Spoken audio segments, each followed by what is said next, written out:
Welcome in, Stick Kid family. We are live at 10:46 p.m. Eastern Time. It's episode 48. I'm Swag. We got Chase. We got a What lot to talk up? about. Chase Ford is in the building from Tampa. I'm in Michigan, but so much going on. College hoops, NBA, games. It's coming your way. Episode 48, Stick Kid Sports. Stick Kid Sports. The Heat have done it again. They're back. The Heat are back. Wait, we got too much to go. Wait, Miami Heat? We talking the heat that we bring? Like, I don't know where we're going with that heat, all right? That's true. I mean, with Brad Blakesley in the stew, a lot of heat is brought. There we go. Fair enough. All right, well, we'll start with college hoops. There's so much to dive into. Not really from this, more NBA, obviously, but we got someone that's remaining a Blue Devil. Ford, take it away. Who we got? Well, I mean, we kind of said back when he said he's declaring for the draft, Jeremy Roach, we said, I don't know if he's ready. I feel like maybe he's going to come back and we don't see him transferring from Duke. And what? We called it. Jeremy Roach is back. Didn't hear what he wanted, I guess, from the NBA draft combine or the pre-process of that. But he is back. He's going to be a Blue Devil with Tyrese Proctor and Kyle Filipowski. So that main core is fully back with huge additions. Huge additions. Jared McCain being that, star-studded name who's coming in. But where does he go? I don't know. He's probably not going to like coming off the bench, but it is what it is. It is what it is. But they do have a great group coming in. Freshmen, always they're powerful for Duke, and they have guys staying. So rare Blue Devil team. We haven't seen something like this in a while, maybe. Past few years have been a lot of come and go, freshmen leaving one and done city.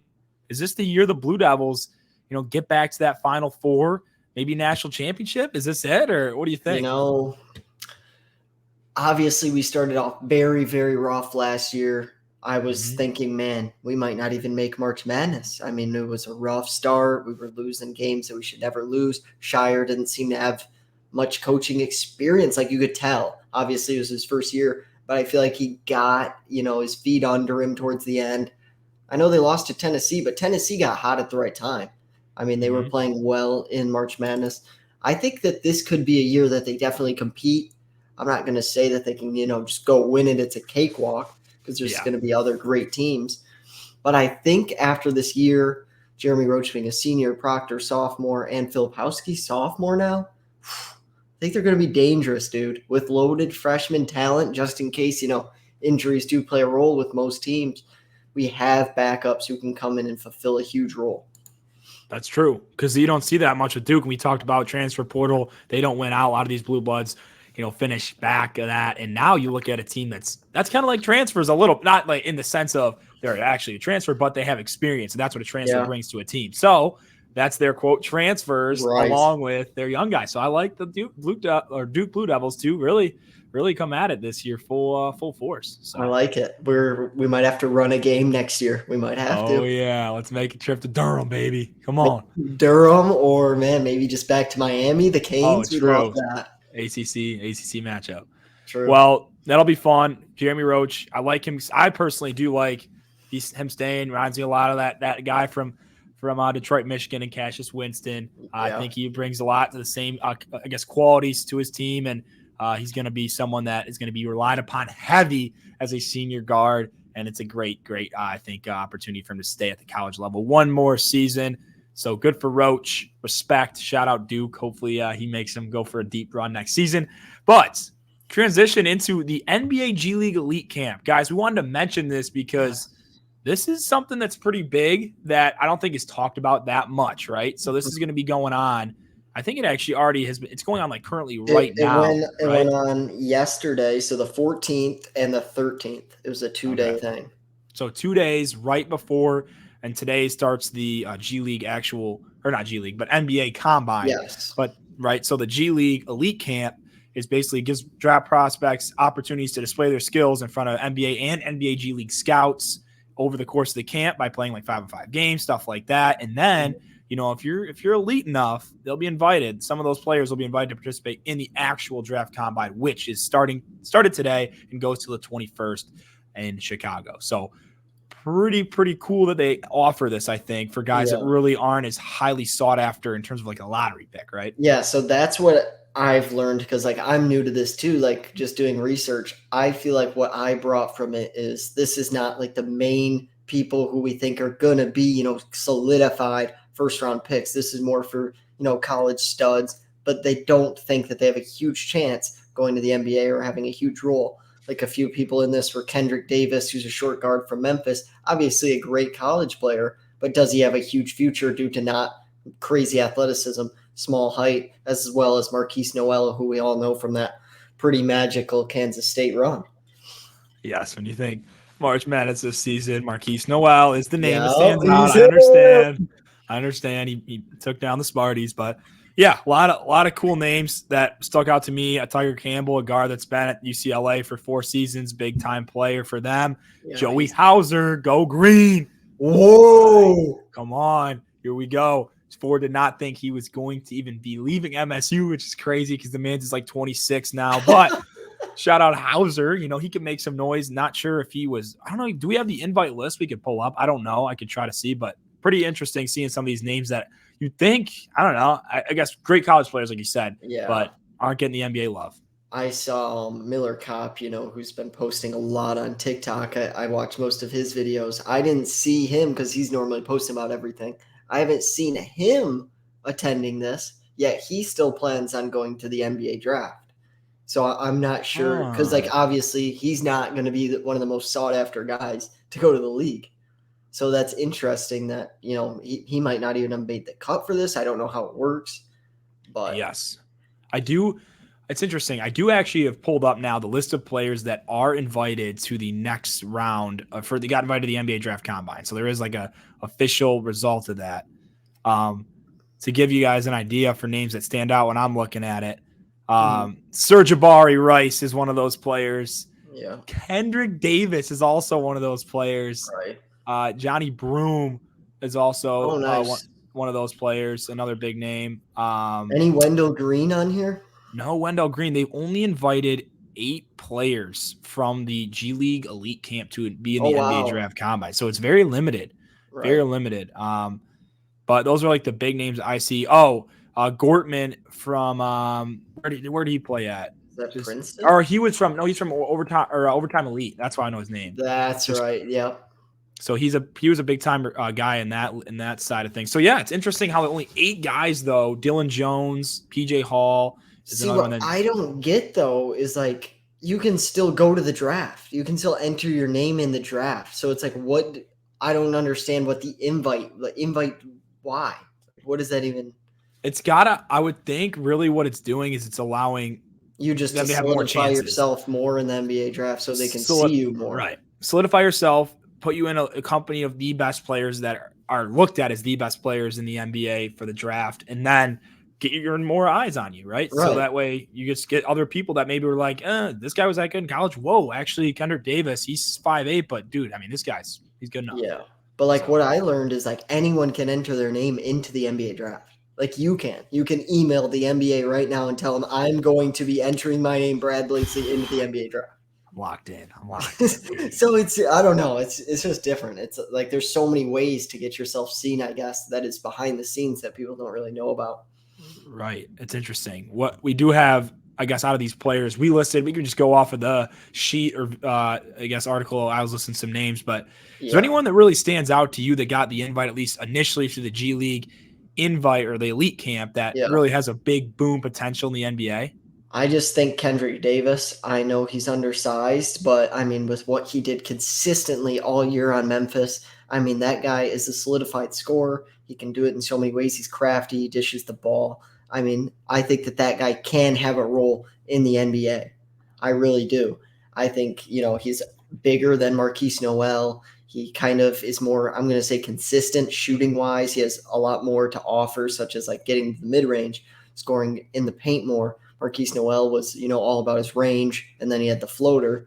But I think Kendrick Davis could really solidify himself in the NBA as like a backup scorer to come in and get yourself a bucket.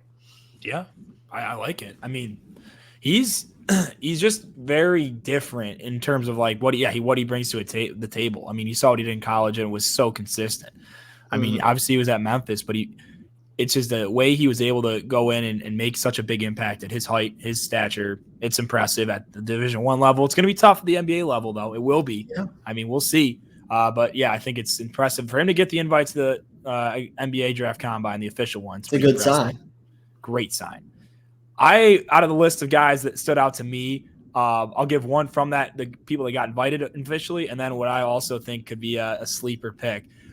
Serge Ibaka, guys. Serge Ibaka Rice. I mean, this kid is he's different. I love his game. I watched him, and that's why I picked Texas to go so deep. I mean, he's got that guard quality to him that's just an NBA, I guess, in terms of what I see. He's a shot creator. He's able to get his teammates involved. I love his game. I think he's going to be someone that NBA teams are going to want to grab late first round, second round. I mean, you're not going to go wrong with him. I like him. And then I also think that I mentioned to you before. I mean, Joey Hauser, shout him out. I'm going to shout him out. I love Joey. He brought the Spartans some light this season, so I don't know how he'll do in the NBA. Give him a role spot at best, but yeah, I like. Don't sleep on my boy Omir, man. I gotta admit, my Miami product. I think this guy. Yes, I think he is he can really make an impact in so many ways for a championship roster. I can just picture it. Draymond Green 2.0, man. I guess he could do something like that, but like he'd have to obviously really improve to the point like Draymond did. Like no one saw Draymond having that role. So I guess if you really see deep in the future and he improved and said, I'm going to be like the next Draymond Green and like practice that way, yeah, he could. Yeah, that's fair. It's a stretch. Yes, that's his ceiling is Draymond, but I love him so much. His floor is out of the league. Yes, floor is out of the league. So there's a big difference maker there. But I mean, my boy, I love his game. I mean, I like so Jabari Rice. That was a good pick. Yes, he's great on defense as well. The thing with him is he's just so skinny, so he's gonna have to really improve that. Right, that'll come. That's what happens to some of these guys that come out of like 1 year college too, especially. So interesting though. I like that. That'll be fun to watch. The NBA draft combine coming up quick here. I think Jabari is like a fifth year. No, yeah, he's older. I'm just saying in general, like when you look at these guys that come out of the one and dones, they're still very small. See fifth years like make it that far. You know what I mean? Like he's actually one of the few that like has success. True. I agree. But we'll transition to the NBA because there's so much here. We got to get into it.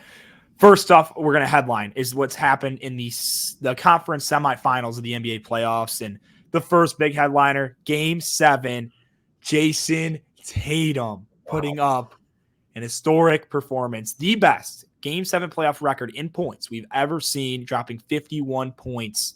Pretty incredible. Yeah, we just did a start bench cut with him in it for go get a bucket. I cut him.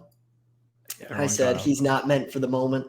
I said that before Game 6, and he really proved that to me in Game 6. I'm like, wow, my take's looking so good right now. Then he steps up in the fourth, gets hot, but I'm like, my take's still pretty valid, had really bad 3 quarters.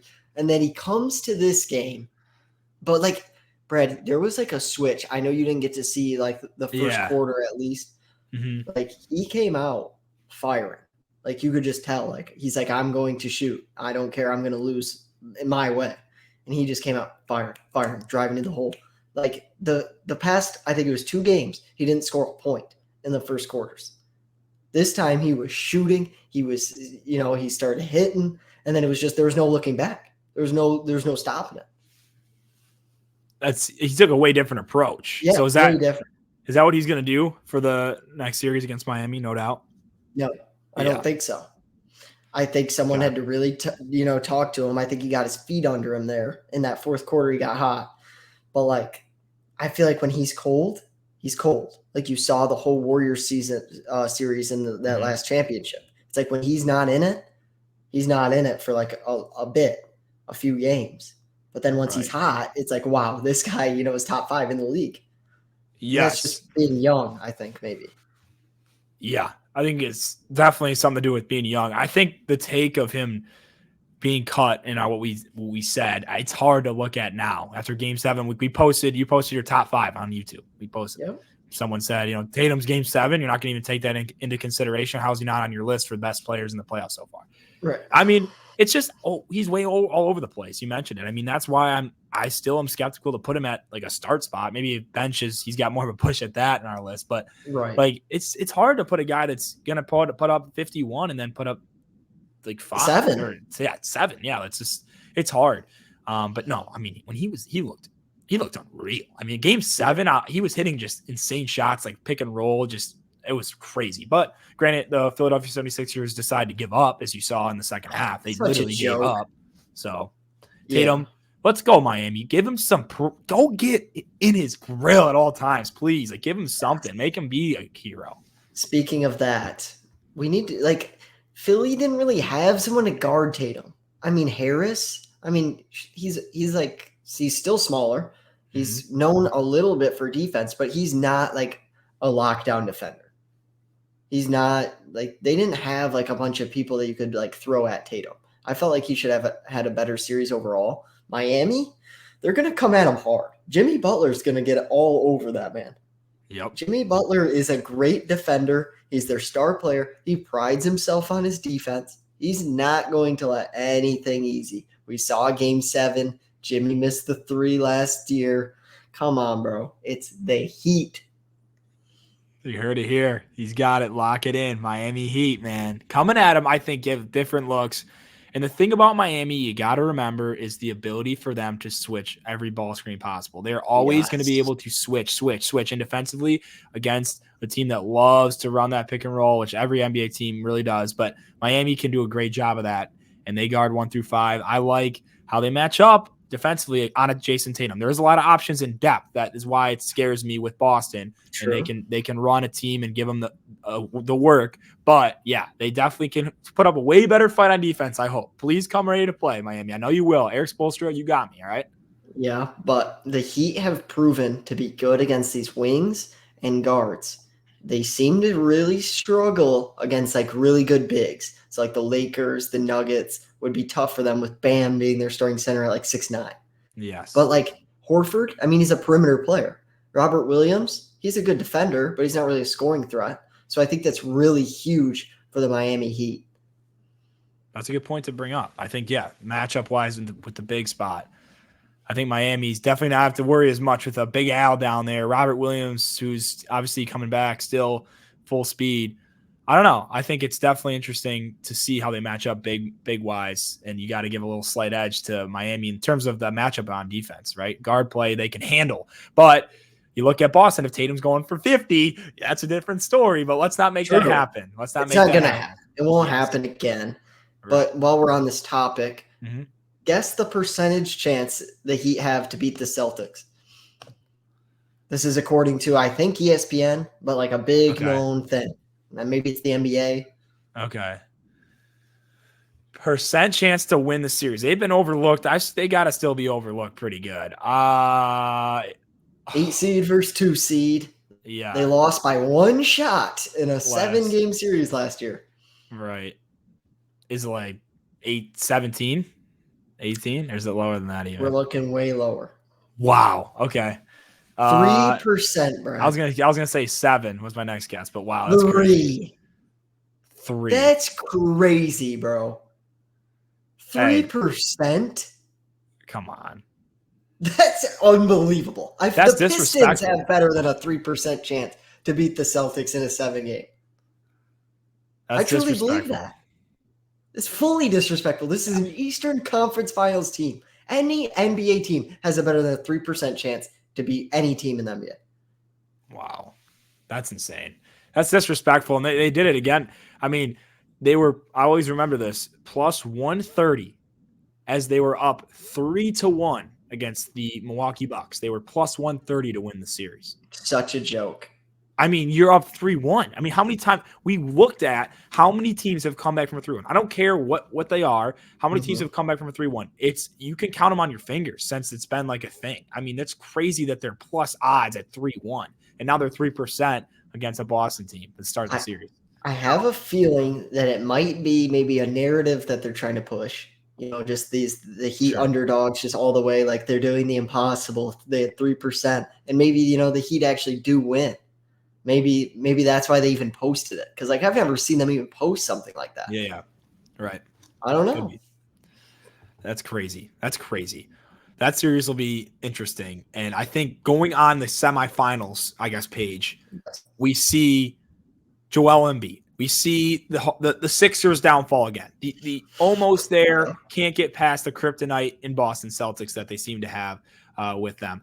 And now Joel Embiid gets off the floor. He's down bad. They don't get it done. And he gets interviewed. And they talk to him and they ask him, what happened? What's going on? And he finally cracked. He said, I couldn't do it by myself. Harden and I couldn't do it. We wouldn't have been able to handle it. We need more help. That's the headliner. What do you think about this, Chase? What's going on?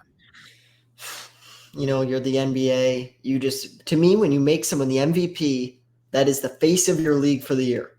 So Joel Embiid, the face of the NBA, the MVP, just said, I don't have enough help. You shot about 20%.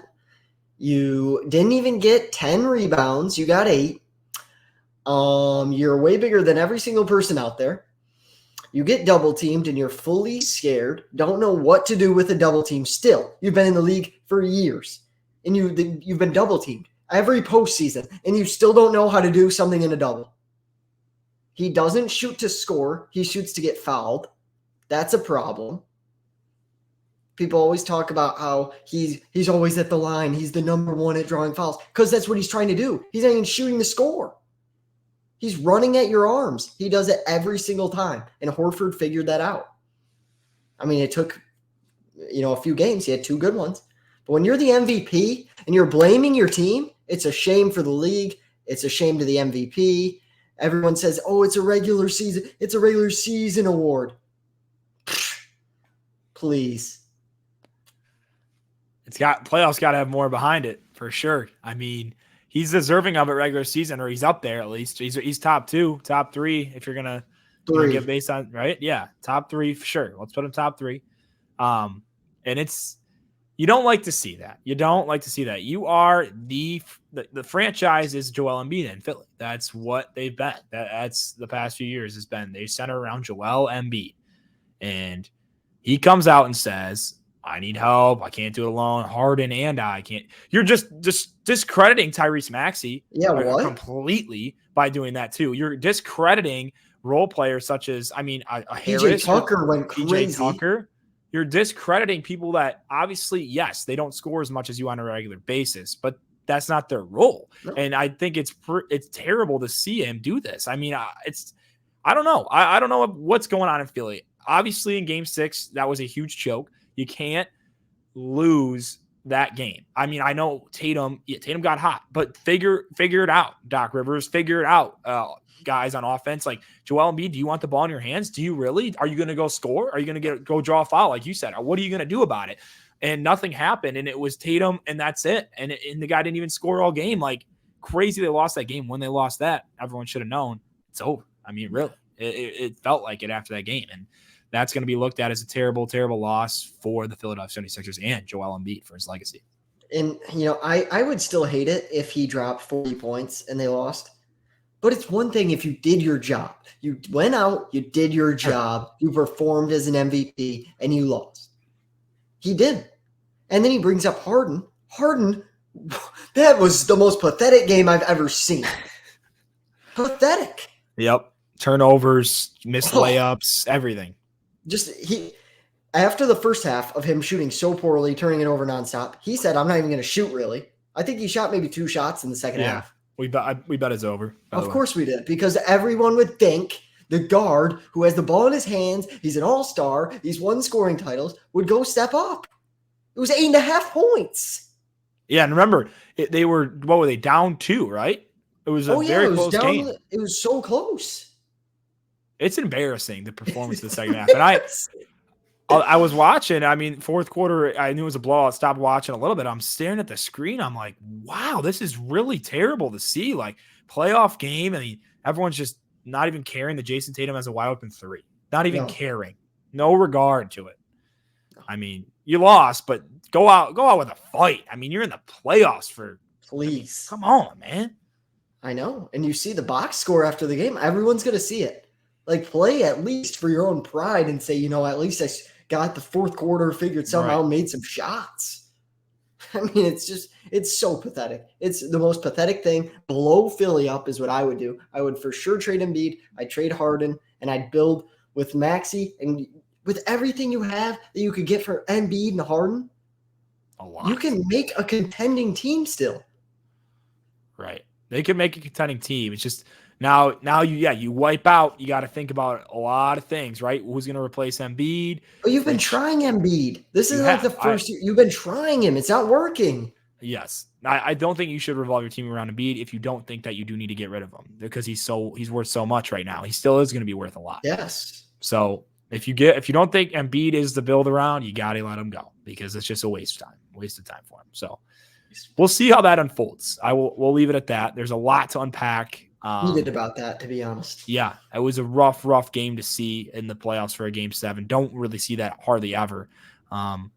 But James Harden's a guy he's going to be a free agent. You know, he's not going to buy out. He's not going to take his option. He's going to be probably all over the place. He even mentioned Doc Rivers. We can bring that up real quick. So James Harden says that he's probably not going to stay in Philly most likely, or that's the talk. The rumor is. And there's an article that comes out that says Harden would probably rather not play for Doc Rivers, right? He's basically saying, I would maybe stay in Philly, but if Doc's there, I'm not leaning towards it. What do you think about that statement that if valid, because there's a lot of stuff that comes out, but I'm pretty sure it's true. What do you think about it? I mean, how many teams are just going to blame the coach is all I'm going to say. I mean, at some point, why aren't the stars held accountable? Why is it the coach? Why is the coach the scapegoat every time? Like, why? I don't get it. It's not even like this is college. College has so much coaching. A coach in the NBA doesn't even hardly coach. He builds the team. He builds them and puts them in a position to win. That's what he does. He's going to put you in a position to win. Doc Rivers did that. Mm-hmm. A Game 7. I never thought they'd get there, to be honest. I think I said 5 games. To me, he put them in a position to win, and you should have won Game 6. Yes. The big thing I saw on it, because Vince Carter, I was watching this morning he's on Get Up with that group with Greenberg and them, and he mentions, you know, he's played with great guards. He's played with Jason Kidd. He's played with Steve Nash, and he mentioned his time with Kidd on the Nets, and he's talking about. Because the big thing that people can blame Doc Rivers for is Game 6 in the fact of Embiid needs the ball in his hands because he is your franchise, right? Like they're not giving him the ball. In the pick and roll, they're passing out to PJ Tucker, who's missing a 3. Like, and they're open. I'm not saying that it's not a bad shot, but it's like your franchise is Embiid. You pick and roll, you get it to your guy, you post him up, you do what you got to do. That wasn't done. However, Carter's take was, well, when I play with a point guard like Jason Kidd, he would just look at me in the fourth and say like, yo, like you're getting the ball. Like I'm getting you in your spot and you're going to make your shots. Like, you know what I'm saying? Like that should not necessarily be something the coach should have to always be nudging. You're an NBA player. You're professional. Like know that Embiid is your guy. If that's what you want to work through. I mean, they're supposed to. And it's like, you should know almost. Yeah. The coach can nudge and say, hey, go take over to Embiid. But like, it's kind of on the point guard or whoever's taking the ball up or Embiid even. I mean, he can take the ball flat out. Like he's good enough to do that. Like do something, right? As a players, you can do something as well. Don't just blame the coach like you mentioned in that circumstance. Yeah. See, you and Carter are on my side. Mm-hmm. I just think, sure, Embiid should probably have the ball out of them all. But Harden and him in a pick and roll, I watched this game. I didn't see Embiid demanding the ball. To me, he's not fighting hard enough to get open. I didn't see him where it's like, oh, he's open. Why aren't they giving it to him? Fair. Because you do see that sometimes. I thought the Boston Celtics had a good game plan. They shut him down. I get open. I don't know. I mean, if you're in a pick and roll with James Harden and they're going to both come on to Embiid, Harden should be able to go to the hoop. So I don't think it's the coach's fault. I agree with what Vince Carter is saying. Blame Harden. Blame Embiid. It's on both of them. There was a clip they showed Embiid rolls, but he almost pop rolls. He doesn't like go to the basket. He also doesn't pop out for a 3 because he can't like get closer. He's saying, yeah, I love that, Brad, because that's what that guy does. He sits at the elbow. That's where he plays. And to me, when you're that big, you're 280 pounds. 7'1". Go down low. Yeah. Take Horford, get him in foul trouble. Who else? They got Williams, but like get these guys to put in work against you. That's when I saw Embiid go. I'd bet is over all the time in the regular season because that's what I would see him like. He's gonna get a rebound, I'll put it back up. He's gonna get a layup. He's too big. Like it gets that those points add up. Free throws. Sure. He makes those too. And yeah, he wasn't to the line nearly enough either. That's a problem. Man, a lot of stuff for Philly. That's the thing with Jokic though. Like he can roll. He can fade out. He can pick and pop. He does it all. Embiid is honestly, it looks like he's scared to go in the paint, and he's not that good of a 3-point shooter. Yep. I'm out on Embiid. We said he's the biggest boss of the playoffs, or in that list we made. He was in ours because he wasn't earlier, but you heard it. Ford's out. He's gone. But Harden potentially to the Suns. Well, if he goes, what do you think real quick? I mean, is that going to happen? If it does, is that a match or it's not? It's just been like all over social media. So I wanted to put this on the list, and I don't think it would ever work, but I just think it would be so funny if somehow it's just him, KD again, and another superstar Booker, and it just all falls apart again. Yep, that'd be the worst. Actually, that would probably be the worst thing the Suns could do. I'll say it. That would be awful. It would be a disaster. We've seen these people try to be all ball heavy on the same team, and the Lakers changed it up by getting rid of a Russell Westbrook, which I think was a great thing for them. And as you see, it's reflecting. But yeah, I don't think it works at all. That's just not ideal. So we'll move on from that.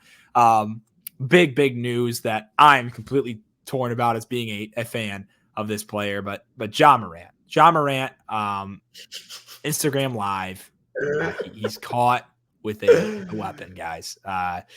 Again, this is not the first time. This is not even the second time. This is the third time he's been caught with a weapon somewhere, whether it's on live, whether it's at a club.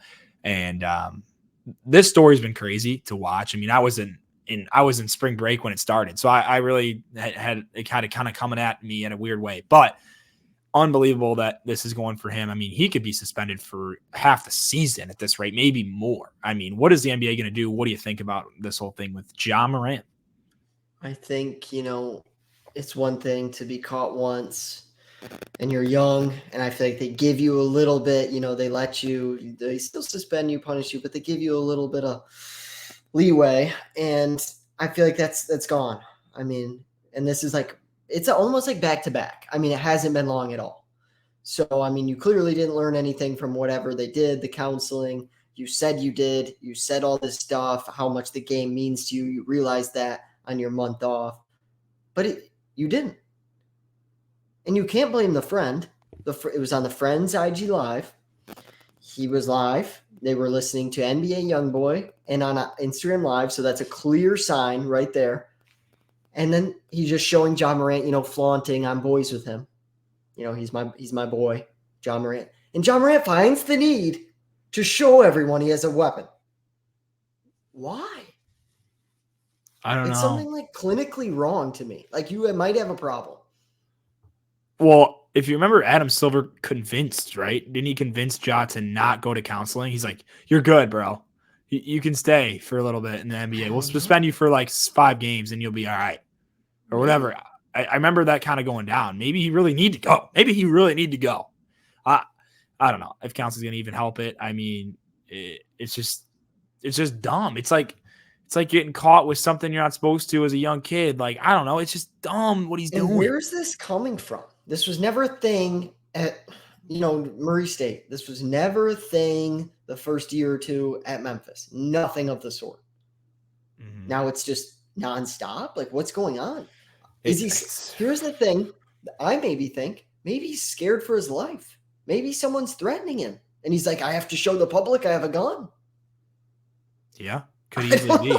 I don't know. And you see the rise and fall of big time athletes. You see it. A lot of attention. I mean, there's been different stories all over that happens where, the fame gets to you and you start losing yourself mentally. I don't know. You never know what is going on in his head from the back lines. And I just hope he figures it out. But at this point, he could really face some serious punishment. I mean, he's suspended indefinitely from team activities right now. And who knows how long that'll be. That'll be something the NBA and the commissioner, Adam Silver, have to figure out. But what about his Nike deal? Right. Nike and I think Powerade, right? Or another one? I want to say. He's with Powerade. He's with, Gatorade or Powerade, one of the two. But yeah, crazy. But with Nike, I mean, they just dropped Kyrie for posting, that movie on Twitter. But now you have someone who, right when you sign him, posts with the gun, and now he does it again. We're saying that's not worse than what Kyrie posted on Twitter? Yeah. That's insane. How are you not canceling his deal already? That's unbelievable to me. Right. We'll see. I mean, it's actually worth $12 million, his Nike contract. Wow. That's gone to me. I think it's gone.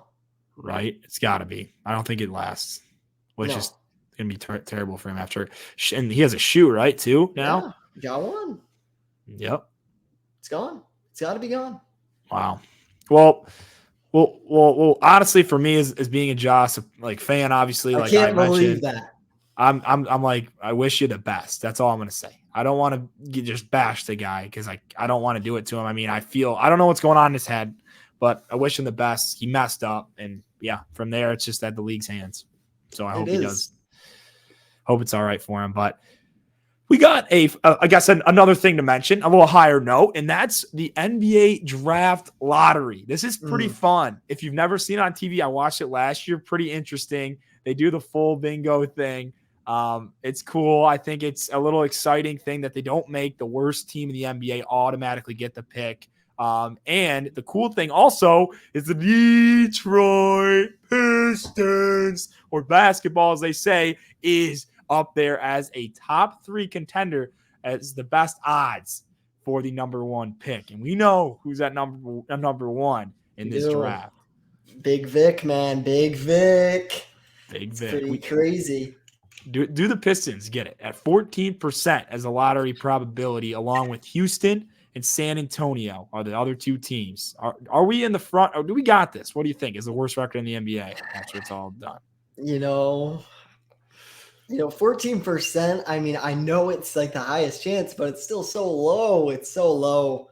I know. I feel like personally, to me, how they should do it is like the worst 5 teams, and it should be percentages based on that only, because it's got to be more than 5 teams, right? If they're at 14%. Yeah. So right, it's the way they do it is a little bit weird like that. They have it right now as those 3, and then 12.5 is Charlotte. They're right there. Mm-hmm. And then Portland's at 10.5, and then from there it does drop pretty quick. I mean, Orlando's at 9, Indiana at 6.8. I mean, Dallas has a 3% you have chance. Dallas there who could get Victor Wembanyama. Like, to me, that's crazy. Like, they almost made the playoffs. Right. That's a little wild to me. Because, like, they could. Is. 3%. I mean, you can get it. I mean, I don't know, dude. That's pretty. It's 3%. What did we just talk about as 3%? The Miami Heat to beat the Boston Celtics. That's going to happen. So there you go. Interesting there, actually, that to think about it like that. They may, if that ever happens, they might have to reconsider, because that does change a lot. It does a lot. Because this could be the most. I think this actually will be. Let's just say it here: the most viewed NBA draft lottery that we're ever going to see, because of Wembanyama. I mean, it's at 8, so it's right before the tip of probably the game for sure tomorrow. So yeah, it's going to be. That'll be interesting. A lot going into it. You're seeing a lot of Wembanyama stuff, but Pistons, we're praying over here as fans, because we get Wemby. So bad, but let's make a guess. Who do you think will get the number 1 pick?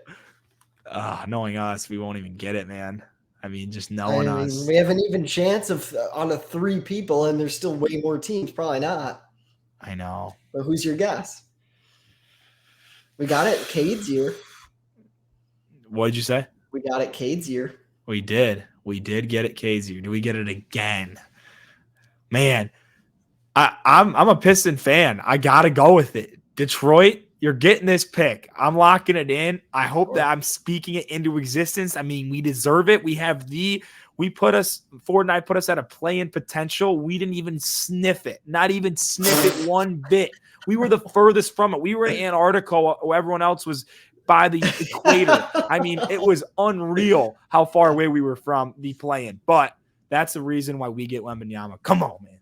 I'd love to see that. I honestly am going to take my pick and say that none of the top 3 teams get it. And it's going to be the Charlotte Hornets. And it's going to be LaMelo Ball and Big Vic on a squad in Charlotte. Showtime Hornets. That would be showtime. That would be sweet. Yeah. They need it over there. I feel like they should have the worst record in the NBA, but they don't, which is terrible for us. They have a lot of decent players. Yeah, that's fair, I guess. Like Rozier. You're right. That's interesting. That would be crazy. So it would be. We'll have to watch that. The Thunder would be so crazy too. Oh, I think they have a chance. I think they do. They do. They're like 1%. If they get Wembanyama with Chet, that would be ridiculous. Because don't forget about Holmgren, man. Holmgren, he was wearing a sports bra in a workout the other day. I didn't even see that. So clown for that. That is very clown.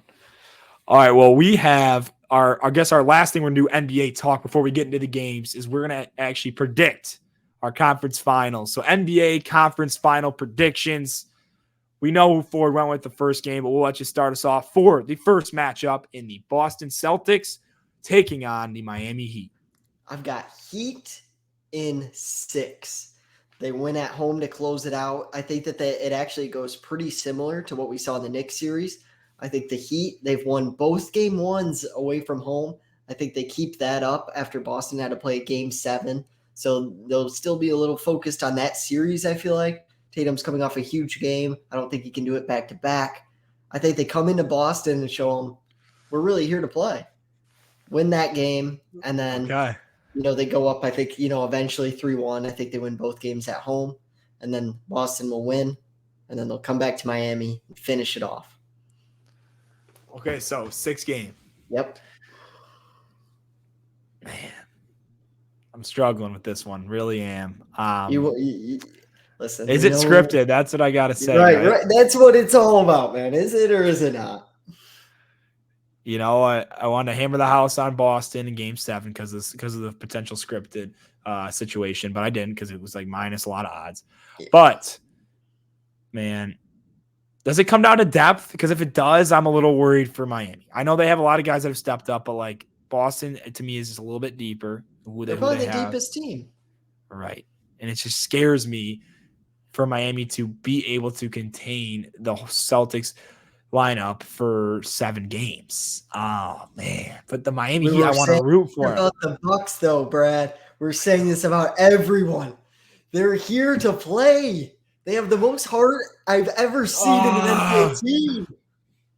Listen, Miami, I want you guys to do it. I do. I want you to, but it's going to be season 7. It's going to be season 7. It's a scripted thing. Man, I'm saying this as a prediction.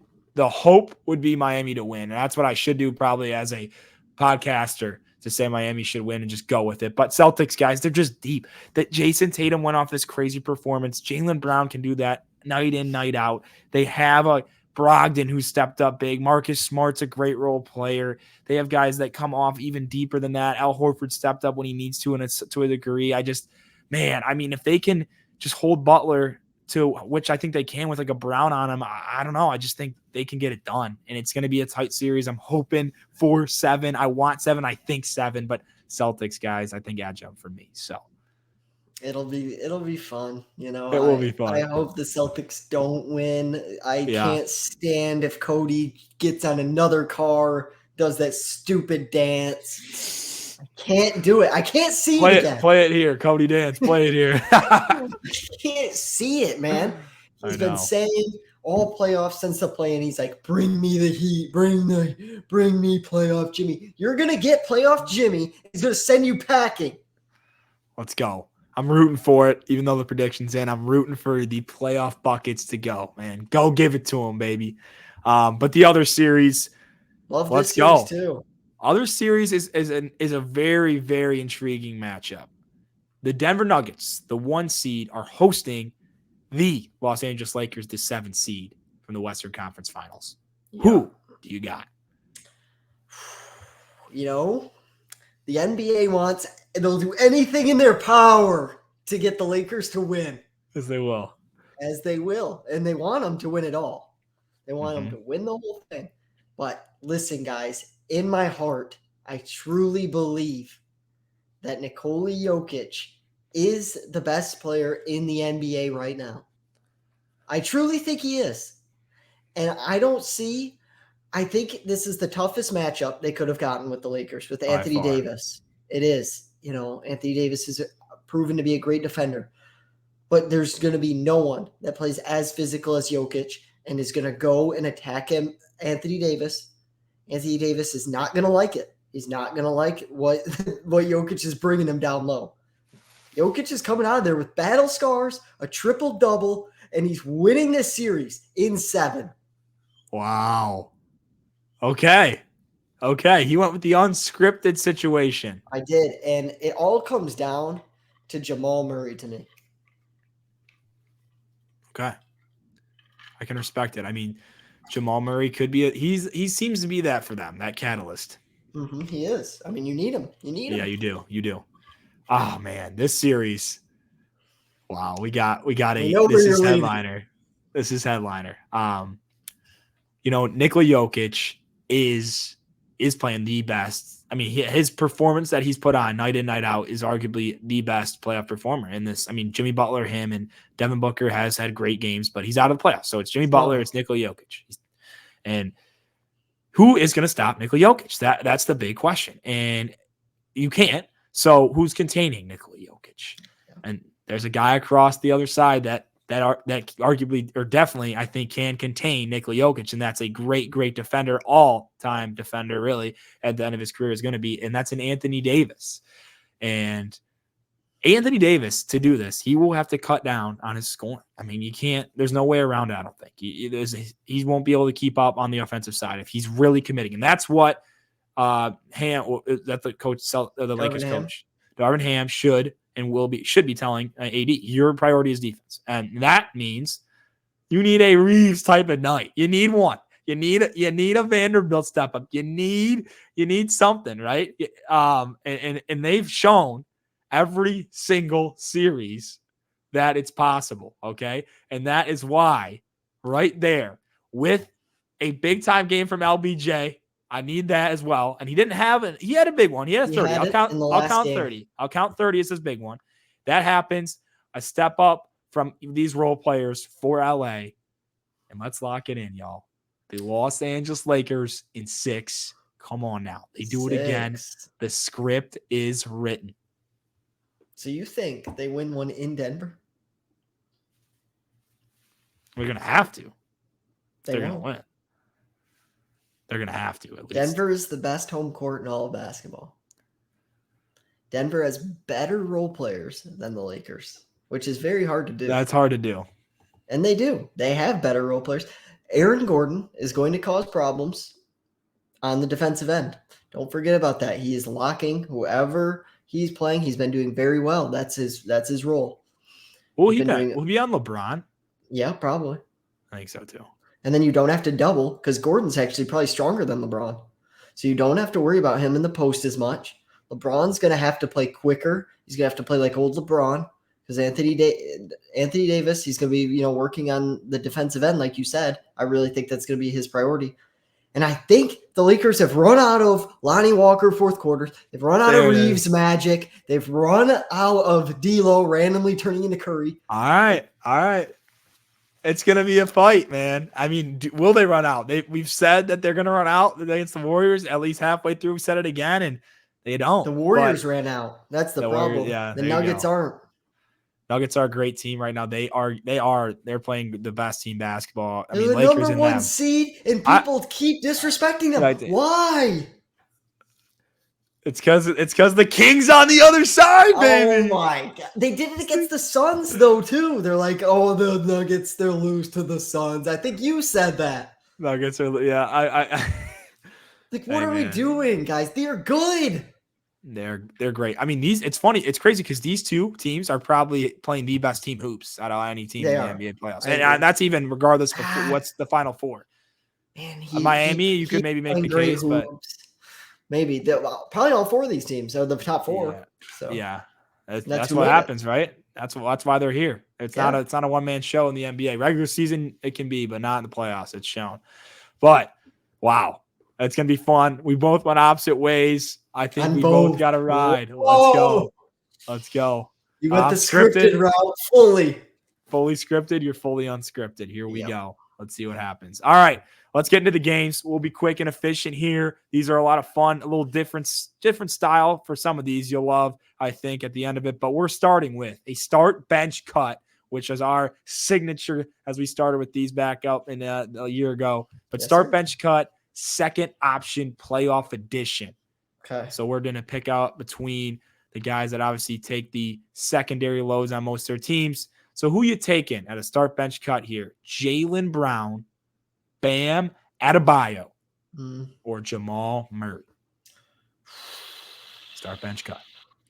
I really like all three of these guys. I think that they all play really hard, which is what I like about most second options. I just feel like they work so hard, and I'd love any of these guys on my team, so this is tough. But for my start, I'm going to go with Jaylen Brown. I feel like he's the best wing defender out of these guys.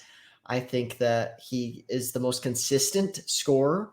He can do that night in, night out. I think that he can be a second option. I think that he can be a one option on a team if needed.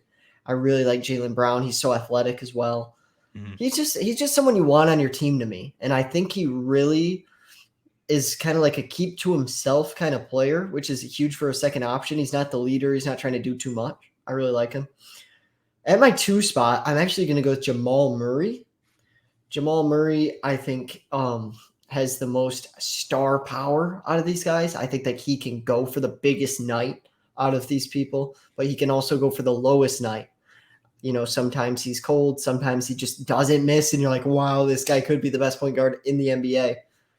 I really like that. He's a leader. He's dealt with injury problems, but besides that, I mean, he's been great. I really like him. Bam Adebayo is cut for me just because his offensive inconsistencies. Also, his lack of size for being a center position in Miami.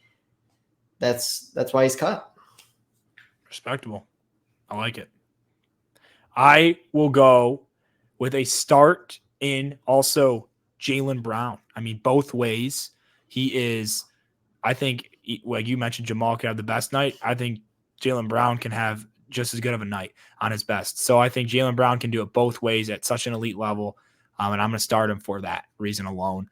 And then at the bench spot, I'm thinking, it's tough, but like who I think on a playoff team is a second option, right? I'm leaning, who do I want as like a key piece versus a second option. And that is where I'm going to say I would rather have a Jamal Murray as a second option than a Bam Adebayo. Now, I think this is pretty debatable because Bam brings you defense. Jamal gives you better offense. Yeah. But Jamal Murray to me can pair up so much better with a big time player than I think a Bam can. And Bam he does with Jimmy Butler, but it's just not the same because you said he's undersized and he's just more of that aggressive, can get you a rebound and a steal and a block and does the hustle stuff. So I think of him as more of a role player than I do a second option. And that's where I go Jamal Murray at the bench, and at the cut, I'm sticking Bam there, unfortunately. So yeah, I think like Bam would be like the best third option on a championship team. Like for like the Miami Heat, for me to be like confident that they'd win a championship, it would be like one guy above Bam. Right. Which maybe could have been Tyler Hero, but he's hurt. So great. That could be the reason they don't get it done, but we'll see. Maybe it is, dude. Maybe it is. He could be back soon. Getting to that point, dude. Getting there, we'll man. See. I know it was like at least 6 weeks, right? So I think this is championship. He could come back. So probably not this series, but maybe. Yep. So that was fun. A little interesting. Both the same way, but we'll let you take it away here with this next one because this is a new one for Stick Kid Sports Pod right here. Right. So we've been doing a lot of blind rankings, which I think is just so fun because your list can go either way. It can turn out so great or it can turn out so awfully. But we're going to be ranking these 5 mascots blindly. So I'm going to give you 5 mascots, one at a time. You're going to rank them one at a time so you don't know who the last one could be or the one right after. This is going to be so hard. I'm just throwing that out there. It is. So difficult. But they are all NBA mascots. Okay. So we're going to start it off with Lucky the Leprechaun, the Boston Celtics mascot. Okay. Wow. Lucky the Leprechaun. So they run like, because I this is where I need to make sure I know that. Is it literally like the Lucky Charms guy, or is it like what does this even look like? So you can look them up. Okay, I that's have what I'm no gonna do. problem with I that. think it's just their logo is what I'm thinking. So right, it's not about the logo; it's about the mascot. The mascot. So this. All right. I looked it up. Yep, I know what it is now. Okay. Lucky the Leprechaun is a guy in a leprechaun outfit. Yeah, so more like the Lucky Charms like guy.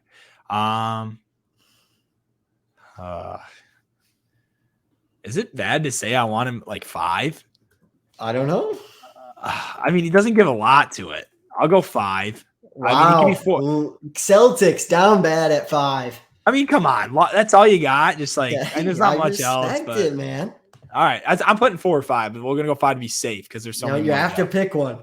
5. Yep, 5. Benny the Bull next. Benny the Bull. You know Benny the Bull. I do know. I just want to see what it looks like as a mascot because I don't go to the games, right? Yep. This is tough. I'm with this. He does a lot of the dunks, I feel like, too. Like he's one of the most known for sure. Whoa. All right. I like him at 2. Benny the Bull. Benny the Bull rocking the 2 spot. All right. At 3, we have Hooper, which is the Pistons mascot. For those of you not from the D. Oh, nice. That's a great one. I love Hooper.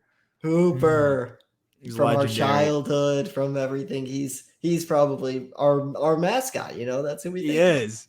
Oh, this is here. Are you gonna get me a 4 or 5? It's just unreal, and I'm gonna be mad that I put him at 3. God, I don't know. Or I put him at 1, I should say. Shoot. Oh gosh. Give me Hooper at 1, man. Come on. Past Benny the Bull is wild. Come on. I got to. Hooper, baby. I'm a supporter. I'm going to ride with my Pistons. I'm not saying bias. I'm biased. Honestly, Hooper is a GOAT over there in Detroit. Hooper Let's go. Is underrated for you guys that have not been to a Pistons game because why would you have? Yep. But I could get screwed for that by putting someone at 3 that I should be 1. But we'll keep going. Maybe. Gee Whiz, the Wizards mascot. Okay. Which I think I've never been to a Wizards game, but it looks kind of sweet. Oh, whoa. Okay. This is different. Gee whiz. Kind of a fire name for the Wizards. That is sweet. I haven't been to a game, so this is tough, actually. Don't know what you're going to give me next. That's why the blind is so hard. Very tough. We'll go Gee whiz at 4. Okay. Gee whiz at 4. What do you got left? The Suns Gorilla. Oh, no way. The Suns Gorilla is so sick. I love the Suns Gorilla because it's just so random. It's so random. Why are the Suns a gorilla? He's crazy. He's so nuts. Yeah, you've seen I've seen his the videos that he's done out there, and it's so funny. He's like always. He's got so many views. I feel like so. He has to go 3 for me. Obviously, there's nowhere else he can go. But I'm not terribly mad about the list. I just the gorilla could have been 1. It's so different. All right. I'll never forget when the first time I'm on 2K and I played with the Suns and I see the gorilla come out of nowhere. I'm like, why is there a gorilla in the Suns outfit right now? Having no idea that he was the mascot because it makes no sense. It makes 0 sense. I mean, I think it's one of those I love the gorilla, or it's like this is so stupid. He's the worst mascot in the NBA. It brings both to me. It's like it really does. It's so stupid, but yet he's so clown. Yeah, so he goes in the middle. There we go. Let's call it that. Okay, I think your list turned out very good, to be honest.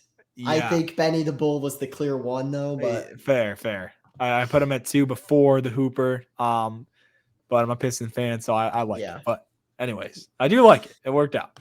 Valid. Sweet. All right, so the next thing we're doing that was fun. I enjoyed that. The next thing we are doing is we're ranking these 5 basketball brands. And these basketball brands are what you see more social media wise, is what we went with. They have a presence there, and you're gonna know these names if you have Instagram and follow NBA and just accounts of basketball. So the 5 we have chosen for this are Overtime, Ball is Life, Big Baller Brand, Slam, and Dunk. Yes. So Rank these 5 legendary brands. Big Baller Brand, in his prime was legendary. BBB, man. So sick. That's what we're going with. We're putting that in the consideration, the legendary throwbacks, because now they're nowhere to be found, I feel like. But they are nowhere to be found after all the lawsuits yes. and stuff. But I'm just bringing back like the middle school memories of Big Yes. Baller Brand high school. Yep. So to start it off, I'm going to start at 5. At 5, I have Dunk. Dunk, they show a lot of love. They've reposted a lot of our videos. But honestly, like other than catching some viral, like I'm going to say like creator videos, I feel like they don't bring a lot to the table for me, especially NBA wise. I'm not even sure if they ever post about NBA on Dunk. But I think they're lacking that part of, basketball. I think that they should include that a little bit more. And they also go off topic and don't post basketball videos sometimes, just like viral clips, which I think should be left out. 4, I'm going with Big Baller Brand, just the nostalgia of middle school, the first ZO2s coming out. They were so limited. Then they were like $1,000 something to get your hands on one. I mean, it's just so sweet. Everyone wanted a Big Baller Brand shirt. It just took over like so quick and in a different way. LeVar, the family, it was just sweet. It was dope. At 3, I'm going with Slam. I think that Slam is like severely underrated. I have a Slam shirt, and I just think they have great apparel. I think that they have sweet magazines. You see them more around the high school hoops, which is what really brings it back to me. I love Slam overall. I think that they're just a very, very cool brand, and I think that's hard to accomplish. At 2, I have Ball is Life. I mean, the mixtapes, the like the East Coast Squad, if you know about them, who take over parks. There's just so much that they do. They're just a huge face of basketball. And I think that these brands really like bring a different side of basketball. It's not the NBA, and it's just all fun. The park takeovers, the mixtapes. Ball's Life is probably the best mixtapes of all time. So I'm going with them. And then at 1, it's Overtime. Overtime for me because I think they have the best clothes, the best shorts out of any of these, which is huge. I think that, their personalities also overall are the best. Shout out Overtime Megan. Shout out old Overtime Larry. There's just so many. Zero Bounce, who's taking over on TikTok with Overtime. I just think they have so many options. And the Overtime Challenge, I mean, that's like prime legendary basketball YouTube to me. It's just legendary. So They're at 1. That's a solid 1. Solid 5. What you went with on this. 5 brands you know of, 5 brands that pop up on your page, but you go different ways with. At 5, I also go Dunk. Dunk. This is disrespectful from Jason and I to do this. However, it's just you guys have posted us, but you're all over the place. You mentioned it all over. What are you doing with a random clip of a guy like dancing at a party? Come on, man. We got to be more solidified. We got to kind of hone in on our content. But they're a great account. They show us love. Respect to Dunk. They're at 5. 4 for me is Slam. Now, Slam is great. They do an awesome job. Their shirts are the best out of these 5. You mentioned it a little bit, but they have great apparel, and they have some cool videos they make of top athletes. They're really growing and slept on in this mark. So I do love Slam, but I don't love them as much as who I have above, and that is why at 3 I go Big Baller Brand. I'm talking Ball in the Family. I'm talking the ZO2s. I'm talking the MB1s. Wow. I mean, I'm talking the G3s even here, guys. Yes. The best brand in high school for me. I was all about it. I had a backpack I made offshore because I wanted a BBB backpack and they didn't make one. I had 2 shirts. One was white with the bling versus the red bling. They do a great job. I was obsessed. Ball in the Family got me hooked as well. It just has to be on there for me as a top 3 pick. So they're going to be there. I know they're not around that much anymore. Shout out LeVar doing his thing back in the day. But 3 Big Baller Brand. 2 is going to be Overtime. Now, Overtime by far, social media, like they're so diverse. I mean, TikTok, they go crazy with OTE. They have their shorts are unreal. I mean, they do it all. But it's just like, I do love them. I do love them. I just think that at 1, the one I do is just a little above in the way that I enjoy, I guess, these brands, right? So Overtime, definitely social media is one for me and what they bring to the table with that regard. But at my one spot, it's the mixtapes, guys. It's Shout Out Ball is live. Come on. I had to do it. I was waiting to do it. I was waiting to do it. Ball is Life is at the one. The mixtapes. I was the person that would watch every mixtape on Ball is Life, and I would be doing that in class because I was so excited to see, Alonzo's Ball is Life mixtape, or anybody that comes up. Akil Carr, right? Like these guys. One of my favorite was Dennis Smith Jr. As I mentioned before we did this. Unbelievable stuff. They know what they're doing. The music, the intro, the outros. Ball is Life. Maybe not as good social media wise with Graham and TikTok, but man, their mixtapes put them at one for me. Yeah, their mixtapes are legendary, and like Overtime to me has surpassed them. But like when we were in high school, middle school, it was Ball is Life. Like Ball is Life was that. It is Ball is Life. It's a sweet name too. It's so sweet. It's so sweet. Like yes. And it's like everyone wants to use it. Like I just want to say Ball is Life all the time, and it's like it's just dope. It's just dope that they have that like trademarked. It's their brand. It's sweet. It's sweet. So I agree. All right. So the last thing we're going to be doing.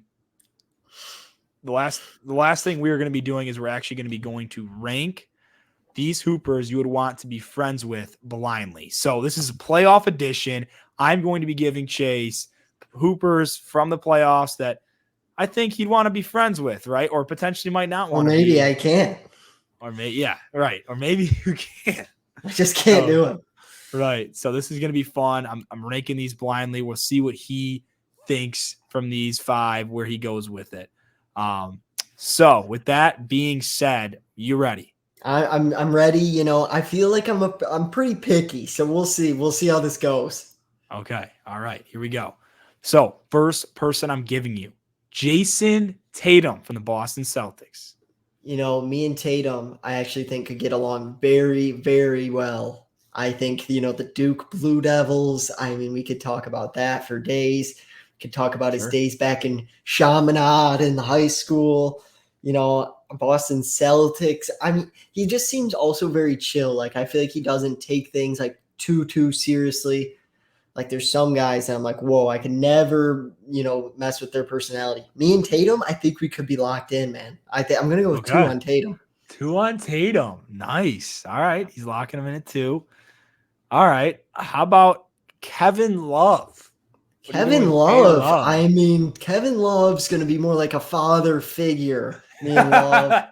Okay. But that's not a bad thing. I feel like I can mess with that. He seems like the nicest guy. I have a feeling you're going to meet tons of really nice guys, and I might be in trouble. But I'm still going to go with Love, actually, at 3. Okay. Yeah, like I feel like we could end up playing like some backyard games together, like some Can-Jam cornhole. I could see you guys vibing, honestly. I like it. I like you and K-Love getting after it at the cornhole. Mm-hmm. All right. How about the king himself, LeBron James? So we're going to go with 5. I knew it. It was a bailout, huh? Such a bailout. Me and LeBron, listen.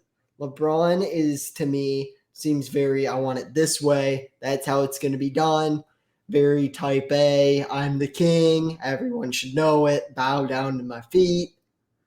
That's, to me, we couldn't get along too well. Okay. Bronny, on the other hand, I think we could be best boys. Shout out Bronny. But LeBron, no.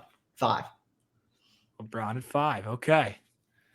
All right. How about Austin Reeves? What are you doing with him? Another He's Laker. going 4, man. Okay. You're not liking it. Okay. Austin Reeves. I see him in a lot of post-conference stuff. He seems very bland. And I also feel like he's kind of tries to act like someone he's not, if you get what I'm putting down. Okay. I don't know if I could, deal with that every single day, like as your full personality. I'm going to put him at 4. Okay.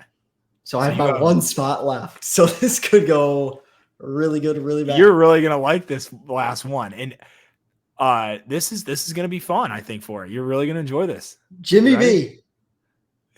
No, it's not Jimmy B, but I think you're still going to like it a lot. At the last spot, Jamal Murray. Wow. Jamal Murray at 1. Not the reaction I expected, but okay. Listen, you're not loving we it. all remember the Instagram with Jamal Murray. Yes. Leakage. Jamal Murray gets after it. That's all I'm going to say. Like, Jamal Murray is a partier for sure. I think he really likes going out, spending his time out on the weekends at the clubs. That's probably not my vibe, but I still think me and Murray could chop it up doing other things and be friends. I don't think that we would not like each other. I think we'd still be friends, but probably not my one out of this list. So, yeah, one, you're going, who was it? Honestly, I think Kevin Love, Jason Tatum's very interchangeable. Okay, so it's yeah, that's what it was. K Love and JT. I love both them. I think we could be friends more than Murray. Do you see what I'm saying with Murray? I feel like, I don't know. You like him as a hooper for sure. That's why I was right. Like he's a hooper. I love him. You just go play pickup with him. Right. We could. That's why I'm saying we can still do things, but I feel like we might have different hobbies, maybe outside of hoops. Sure. Okay. I like it. I'm throwing one more wrinkle because I had my list on my phone, couldn't see it. I kind of was thinking on everyone. I didn't have everyone locked in. I have recording, but I had Al Horford in there as well. Big Al. What do you think? Where would you put him if I didn't say Reeves and I put Al? Would you have kept him at 4 because you would have had to, or put him at 1? Dude, I maybe put him at 1. All right. I feel like Horford's a really likable guy. I know. He just brings good vibes. He just seems like he'd be one dude, let's sit down, let's watch a movie, then let's go get something to eat. Yeah, I feel like you like Al. So Al and K Love was tough because they're both similar. I put them in similar. They are. Group. See, I find them very, very similar. So I really like both them and Tatum. Okay.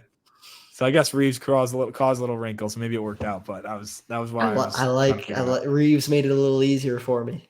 All right. Okay. Sounds good. Well, that's gonna do it on episode 48. I mean, we went into it deep dive-ins. I mean, we're talking all NBA, all college hoops, all news and games. We did it all today. So much fun. Enjoyed all the activity we had on episode 48. It was. I mean, we're getting very close to the dog days of summer, people call it, where it's just 4 baseball games a day, man.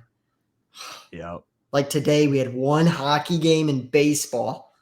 Brutal.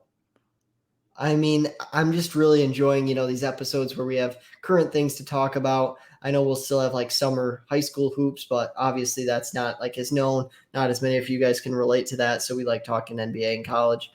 But yeah, it's tons of fun. Love the games today. I really enjoyed the games today. But yeah. Yep. No. Well, we'll sign off there. Thanks for tuning in, guys. Be on the lookout for all things Take Care. We're chasing close to episode 50. Be on the lookout for that as well. We're going to be hopefully doing something fun for you guys. But without further ado, that's going to do it. Peace.